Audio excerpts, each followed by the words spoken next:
FIFA a attribué la Coupe du Monde au Qatar le 10 décembre 2010. Un choix qui en a surpris plus d'un car le dossier des États-Unis était bien meilleur. À la suite de cette attribution, plusieurs questions se sont posées. Où loger les joueurs et les supporters ? Car environ 1 million de fans ont fait le déplacement pour suivre cette compétition. Le Qatar n'a pas la possibilité de loger tout le monde. Deuxième question, dans quel stade se dérouleront les matchs ? Car en 2010, seulement un était construit. 2012. Soupçon de corruption. En 2012, la chambre d'institution du comité d'éthique de la FIFA a lancé une enquête sur l'attribution des Coupes du Monde en Russie et au Qatar. Un rapport Garcia dénonce des comportements douteux, mais l'enquête ne mène pas plus loin. Faute de preuves suffisantes, impossible pour l'instance internationale de retirer l'attribution du mondial au Qatar. Il faut attendre 2022 et une investigation du magazine Complément d'enquête pour mettre en lumière les liens entre la France et le Qatar. Selon cette enquête, une réunion s'est tenue à l'Elysée en 2010, une semaine avant la désignation du Qatar, entre Nicolas Sarkozy, à l'époque président de la France, Michel Platini, patron de l'UEFA, et 2 représentants qatariens. À la suite de cette réunion, Michel Platini aurait changé d'avis et aurait influencé 3 autres personnes pour apporter 4 voix supplémentaires à l'attribution du mondial au Qatar. En contrepartie, la vente du Paris Saint-Germain a été évoquée et Claude Guéant, à l'époque secrétaire général de la présidence de la République, a confirmé des discussions sur la vente de Rafale au Qatar dans un documentaire de France 2. Du pain et des jeux. L'injonction du président français Emmanuel Macron à ne pas politiser les événements sportifs est une formulation purement rhétorique, lui-même ayant largement utilisé la victoire de la France pendant la dernière Coupe du Monde comme levier politique. D'autant plus qu'avec la guerre en Ukraine, le boycott des sportifs russes n'a pas eu d'écho dans l'esprit du président français qui avait soutenu leur censure dans les compétitions sportives. Le sport est en réalité éminemment politique et nous allons voir comment le Qatar joue toutes ses meilleures cartes pour essayer d'en tirer profit malgré les polémiques. Rivalité régionale. Pendant longtemps, Doha et Dubaï ont cherché à se dépasser mutuellement dans un domaine clé, les grandes lignes aéroportuaires. Qatar et Émirats Arabes Unis ont une position géographique de premier choix entre l'Europe et l'Asie. Mais c'est le Qatar, avec son hub de Doha, qui a pris la première place du podium grâce à son entreprise Qatar Airways, le plus gros concurrent direct de Fly Emirates. Ce petit pays désertique n'a à première vue aucun réel intérêt du point de vue des ressources naturelles. En effet, les ressources en eau douce sont quasiment inexistantes, il y fait presque 50 degrés en été et toute végétation n'arrive pas à survivre sans aide humaine. Entre 1940 et 1960 sont découverts d'immenses gisements gaziers et pétroliers.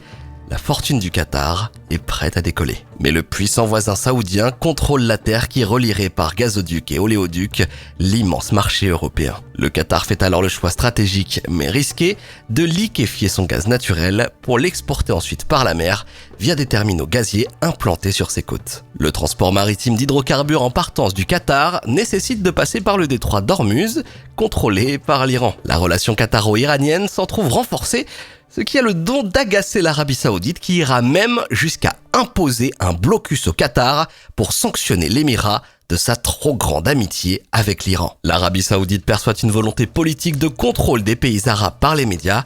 C'est le cas du médium qatari Al Jazeera qui a relayé pendant des années les messages d'Oussama Ben Laden, auteur des attentats du 11 septembre 2001. La ligne éditoriale de cette chaîne en langue arabe est positionnée vers la droite conservatrice dans les pays arabes et très marquée à l'extrême gauche dans les pays occidentaux, dont le satellite AJ+, enchaîne les reportages et témoignages sur les LGBT, les migrants et les minorités. Les larmes de crocodile d'Al Jazeera sont désormais bien connues et décriées aussi bien dans le monde arabe que dans le monde occidental, mais le Qatar a bien plus d'une carte dans son jeu géopolitique.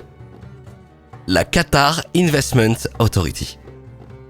Le fonds souverain du Qatar est alimenté par les immenses revenus tirés de l'export des hydrocarbures. Il permet au Qatar d'investir massivement à l'étranger et dans de nombreux secteurs d'activité stratégiques. Luxe, banque, immobilier, art et sport, tout y passe. Depuis 2013, le sport devient le principal secteur d'intérêt du développement économique du Qatar. Impulsé par Tamim bin Hamad Al Thani, des grands axes de développement stratégiques sont mis en œuvre, l'accueil de grands événements sportifs, golf, équitation, athlétisme, mais surtout de football. Le rachat de clubs prestigieux et la formation de talents sportifs entrent dans cette stratégie globale du Qatar. Le Paris Saint-Germain est ainsi racheté en 2011. Les fonds qataris vont permettre d'y greffer de grands noms du football international sous la supervision de Nasser El Khelaifi, ancien gestionnaire du fonds d'investissement Qatar Sports Investments. La Qatar Foundation investit même en qualité de sponsor au FC Barcelone.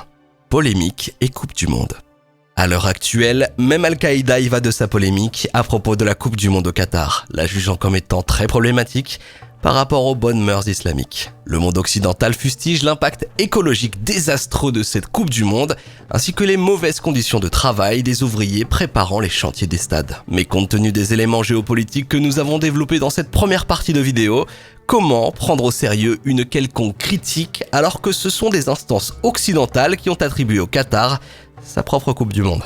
L'Occident politique se targue de vertu en dénonçant l'homophobie du Qatar, prenant le risque de tenir en réalité une posture néo-impérialiste. Le Qatar devrait suivre les injonctions de l'Occident car ce dernier a les meilleures mœurs, la meilleure façon de vivre et le meilleur modèle politique. Le problème avec le mondialisme, c'est qu'il va forcément de pair avec l'interventionnisme. La vraie question n'est pas tant celle du boycott des matchs de la Coupe du Monde que de savoir si l'on veut aller au Qatar pour y voir des Qataris avec leur propre culture et leur manière de penser les affaires dans leur propre pays, ou une civilisation à l'américaine avec ses grandes marques standardisées, son nihilisme et sa désintégration sociétale. Merci de nous avoir écoutés. Nous espérons que cette vidéo d'actualité vous a plu.